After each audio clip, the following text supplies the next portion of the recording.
That's the question that the widespread media coverage of the 2010 census projection that white Americans would soon be a minority triggered for Yale psychologist Jennifer Richardson. I was listening to the radio, noticed these reports about the changing demographics of the United States getting repeated. People of color accounted for 91.7% of growth. It's like the future of our country on steroids, and it's happening now. And I would see it on my Twitter feed or, in social media outlets, these articles about this happening. And I'm thinking, wow, social psychology suggests that this type of communication and how it's constructed as majority minority, right, or this coming white minority is probably going to be threatening to lots of white people, right? Lots of, people who maybe don't think of themselves in terms of their racial group membership, but this type of communication will suddenly make them think of themselves in terms of their racial group membership, and in a very defensive way that's likely to lead to the expression of racial bias. And that's just where we started. Richardson and colleagues at Northwestern conducted a study that was released before the 2016 presidential election that was later nicknamed the Rise of Trump Study. First, the researchers asked nearly 1,000 white participants what kind of government they favored. Very conservative, very liberal, or somewhere in between. Then they exposed half the participants to media coverage of the census forecast. The news that white Americans would soon make up less than half the population had been covered by every network. For the first time, minority groups now account for about half of American children under the age of 5. Census Bureau figures show more minority babies now being born than non-Hispanic whites.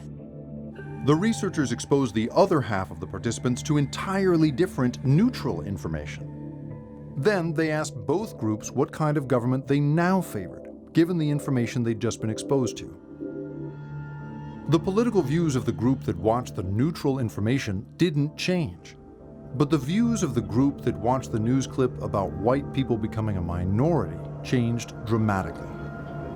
It led to greater endorsement of politically conservative positions on a broad range of policies, from drilling in the Arctic to tax policy to healthcare policies, and of course, what you'd expect, policies that are most relevant to racial attitudes and policies. So, immigration policy, affirmative action, those types of things.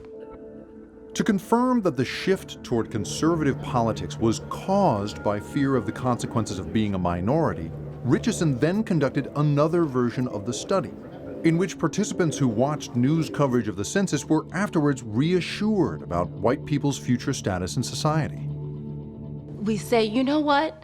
Even in a future where whites are less than 50% of the population, because of, any number of factors, including different access to education, to jobs, to training, whites on average will still maintain a dominant status, meaning access to resources, jobs, political influence.